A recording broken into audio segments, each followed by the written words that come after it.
Shalom. We're going to be talking about the name of the Creator today, and also the name of the Mashiach, the Messiah. And since I've been teaching on the rapture lately, I've been receiving a lot of new subscribers to my YouTube channel, and a lot of people aren't familiar with these names that I've been using, or the name of the Creator, or the name of the Messiah. And so I'm going to share with you what I've learned. Actually, I've been studying Hebrew for the last about over almost 7 years now. And I had a desire back then to understand the name of the Creator. And that actually I had received a teaching from another person in regard to the name of the Creator. And the title of the series was His Name is Yahweh. Well, that's when I began to listen to those tapes and understanding that one of the things that was brought out in this teaching was that the name of the Creator had been edited out of our English translations and substituted with an English word called Lord. And when I began to do my own research, I began to find that this was the case. It was I had a strong concordance. I had looked up in the Strong Concordance the word Lord. I found that it led me to the Hebrew number 3068, and I began to look and find out that right there in this concordance that it said that instead of the English word Lord, really what it meant was the Creator's name. It was revealed that the four Hebrew letters, referred to by a lot of people as the Tetragrammaton, which actually just means four letters, and but that his name had been, like I said, edited out or substituted with the word Lord. Well, when I began to study this, I began to find out that just in the Old Testament, or the Tanakh, from the book of Genesis to the book of Malachi, that this had been done 6,823 times.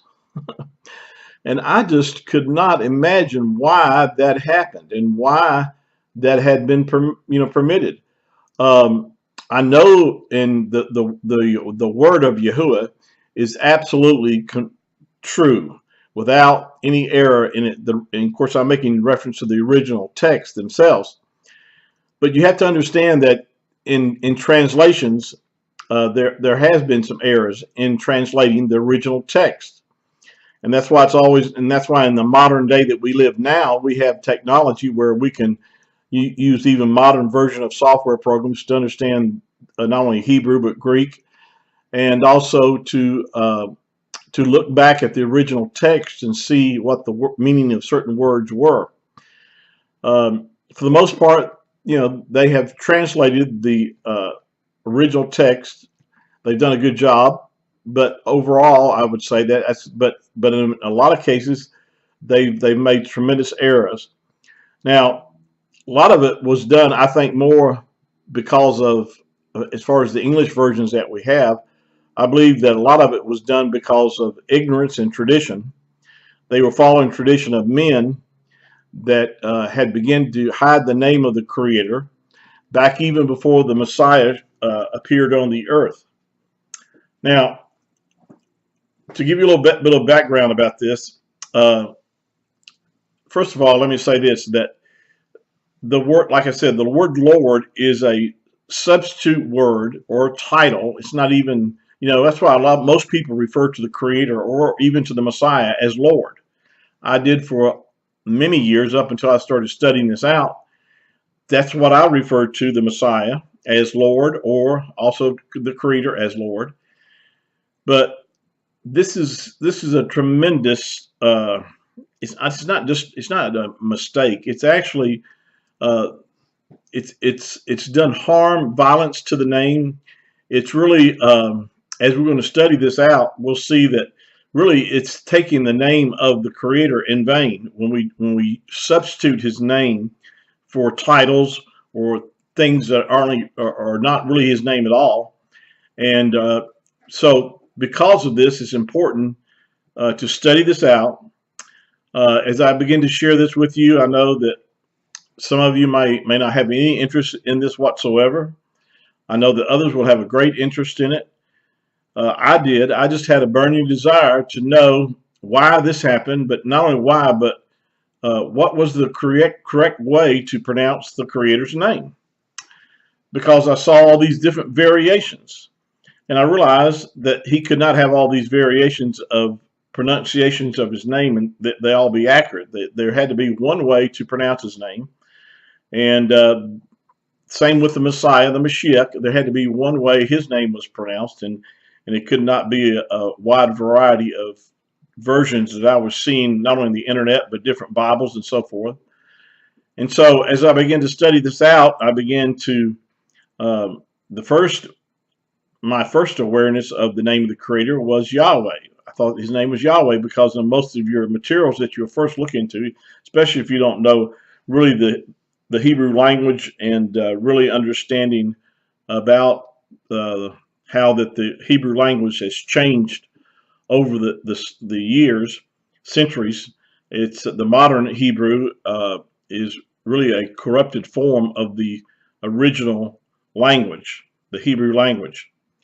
Um, so, with that said, as you begin to study this out, when you begin to, when I looked at my concordance and saw how many times that the word Lord have been used to replace the name of the Creator, I was just astounded. Like I said, it's 6,823 times that this is taking place.